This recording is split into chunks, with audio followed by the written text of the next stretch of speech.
Welcome to Maintaining Access. In this chapter, we're going to be looking at Backdoor overview, Linux Backdoor, Windows Backdoor Countermeasures, Netcat, and Meterpreter, which is basically Metasploit, and I'm going to elaborate on Metasploit. When you think of a backdoor in the system, you think of a way to essentially bypass any access controls that were put in place. Generally, this is something that was never intended to succeed, but the idea is these are for the attackers, or sometimes called hackers, to get into the computer system when they want to. And what would usually happen is they would locate a weakness in the software so they could then plant a Trojan horse program, for example, which would be more of an unethical way, but it was just basically malware put on the system that would be listening on a given port number, that when the evildoer, the hacker, decides to do a port scan, they could pick up the port numbers of the system, hoping to recognize a well-known Trojan with the goal of, coming into the system at will. Now, sometimes backdoors are put into the system intentionally, and they're called maintenance hooks. And they're instructions in the software that do allow easy access and maintenance, normally for the programmer. And this allows entry to code at specific points without security checks. It's basically a workaround, but the thing is that the maintenance hooks were never supposed to be left in there. They should be removed before the software is deployed for usage by other people. Now, normally when you think of a backdoor there, you think of rootkits and you think of Trojans, which are all in the malware category. Now, a rootkit is really a much deeper infection than really a Trojan horse program. A rootkit kind of goes back to the idea of Linux and Unix-based systems. Their most powerful account is called root. Just like in the Windows world, our most powerful account is called administrator or admin. When you have root access, you have complete, unregulated access. You have complete access to the system. So the idea of a rootkit is to infect the machine with a piece of software that would give the attacker or hacker complete access to come into the system at any point they want, again and again, and have complete access with nothing to stop them, unless it's discovered and removed. Now, rootkits are hard to pick up, and they're rather stealthy, which means you don't really see them. Rootkits are used by hackers for reasons. They hide background processes, they can elevate your privileges, hide files, they can hide registry entries, they can turn off your auditing, and even make modifications to your event logs, like your security log or your system log, mostly the security log. They can redirect executable files, hide device drivers, hide user accounts. So essentially, when a rootkit is on your machine, it is hiding so many things, and it may go undetected. It may simply go undetected unless we have some sort of rootkit detector, or we're lucky and the antivirus picks it up. It would be better if we were never infected to begin with. But the difficulty of the rootkit is the fact is you just don't see it. It's not like you could do a directory listing and go, ooh, there's the rootkit. It has a tendency to be able to hide, the existence of even the processes running, or the existence of these additional users you don't even know are on your system as far as their accounts go. You simply don't see them. They mask their existence. Now, Linux was probably, I think, more known for the rootkits. You don't really hear these quite as much in the Windows world. They usually have 4 groups of tools.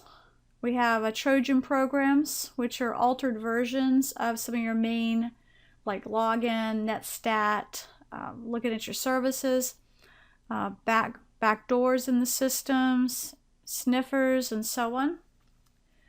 Most user mode rootkits replace critical operating system files with new versions. So essentially, your system is still running, but it's running with a modified version. So everything looks kind of normal, but yet it has additional programs, additional features of what the built-in software can do, because it's not really the built-in software anymore. It's been replaced with a lookalike.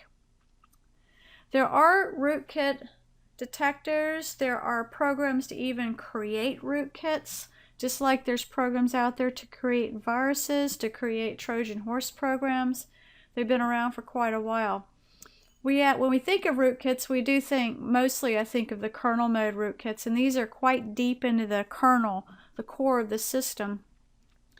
And unfortunately, you can't really see, unless you have something to detect it or expose the rootkit, you don't even realize it's there. But yet this does give the attacker or the hacker, complete access to your system. And yet you would traditionally think of, like, especially in Windows, you would think of just looking and, the processes and seeing, do I see something that shouldn't be there? But again, it literally can hide itself. Linux is not the only one that gets rootkits. There's obviously, Windows as well. Although it did start in the Linux environment. Windows rootkit countermeasures, when you think of that, you could have a dedicated tool that would detect rootkits. You might have an antivirus that could pick up on that. If you were running Tripwire, that's like a file integrity verifier, that would be able to detect and alert you if there happens to be some critical system files that have been modified. So if the system is suspect, sometimes you can boot into safe mode. The computer can come up, you can press F8 and then choose safe mode. And in some cases, the device drivers that would reveal the rootkit are basically kind of uncloaked. I mean, because you're booting in safe mode, it now can expose the information and you suddenly can see. It's like they put glasses on you and you go, wow, I can see there's some files that shouldn't be here. We must have a rootkit installed on the system. Because the device drivers usually help cloak the rootkit files, the safe mode deprives the system of those device drivers, therefore it's exposed. Now, if you do get a rootkit detected on your system, it would be best to just basically start over. Erase and reinstall the operating system without internet connectivity. Patch with all service packs and hotfixes is what's recommended. Basically, start fresh. If your rootkit got on your system, there's no telling what else is on your system malware-wise. Plus, you don't really know if you truly got the rootkit off the system. Now, every time your software tells you have a rootkit, do you really believe it? I would say from experience, I remember having AVG on my system one time, and it told me that I had a rootkit. And I don't really go to websites normally that would infect me from what I could tell. So I really doubted it. So I did some research on the exact rootkit that it claimed it had and found out that AVG was identifying, I believe it was the CD-ROM drivers, as a rootkit. So I'm glad I didn't just go and redo my machine completely, because that would have been pretty time consuming. And with any malware, realize you cannot always trust your backups. Your backups should be scanned as well, because they could actually have some malicious content, such as a rootkit or a Trojan horse type program.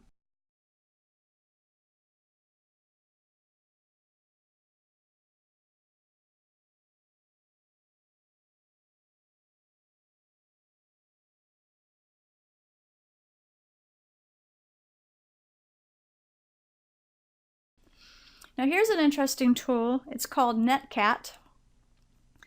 Some call it the Swiss Army knife of networking. Some call it a Trojan. It's not really technically a Trojan, but it's a very powerful tool. And with this, it has many functions. I'm going to go out and show you some.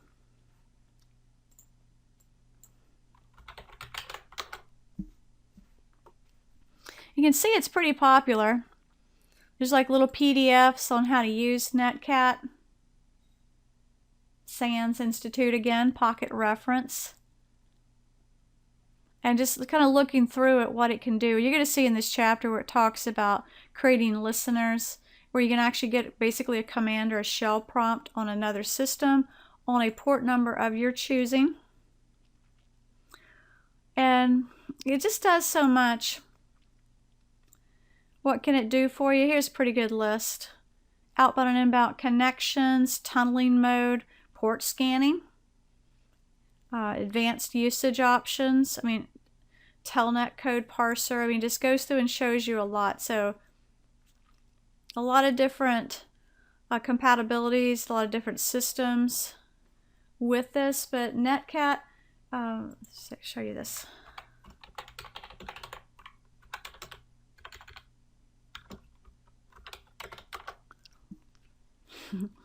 Just to show you the popularity. Really neat tool. Swiss Army knife of networking. And then you've got others that are a little more elaborate that give you a lot of detail. This is how we port scan. This is how we do a chat server. How we do file transfer. A directory transfer. Encrypt your data while sending over the network. Streaming a video, cloning a device. It just goes on and on with what you can do. So that's what I mean by Swiss Army knife of networking. So kind of a list here of what Netcat can do. They're showing it from a Windows perspective. It also runs in a Linux environment. It has a variety of switches, parameters that you can use with this. And these, of course, dealing with how detailed you want the output, verbose. Executing a program such as a command prompt. You're going to see the listen parameter being used. Listen, listen, later reconnect even if the connection gets dropped. Really good information, showing off some of the syntax for Windows versus Linux or Unix. Pretty similar.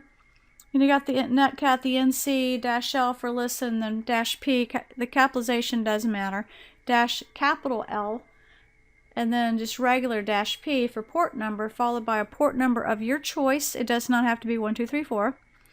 And essentially going in and running, command.exe if you're Windows, or bin shell if you happen to be Linux or Unix. So really, really interesting tool. Next part I will look at is called the Meterpreter. And the point of this relates to the chapter. So Meterpreter scripts are to give end users an easy interface to write quick scripts, can be run against remote targets after successful exploitation. This chapter is trying to push the idea of how we can create backdoors into systems, so we can, as a hacker type or ethical hacker for testing purposes, we can come back to that system again and again. So for creating backdoors, we've seen them talk about Trojans as well as rootkits. And also Netcat, really strong tool. Plus, this one is Metasploit. Now, this chapter doesn't do a whole lot with the Metasploit, but I would like to. Okay. When you look at Metasploit, it's the website we're talking about, the Meterpreter. With this, you can download Metasploit. Okay. It comes in different editions, kind of different than it used to in the past.